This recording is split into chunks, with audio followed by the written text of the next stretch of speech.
चलित वर्ष गोटे भल बैगण आमे देइथिलु सेटा बहुत सफल होईची।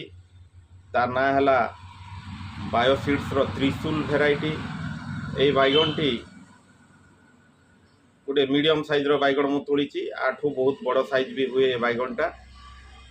आपणकर गोटे केजी रे 4टी बैगण भी हो पारे। आपण मानकर हिसाब रे आपण माने मार्केट को धरिकी ताकू बहु साइज रे तोड़े आपण मानकर ऊपर निर्भर रहिला।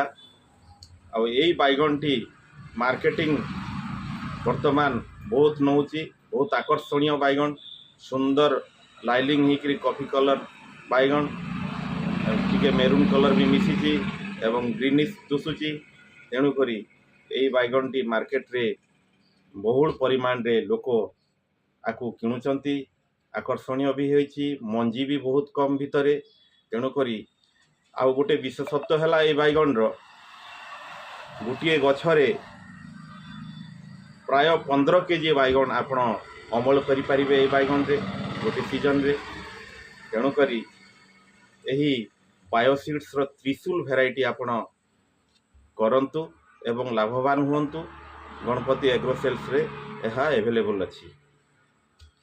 आज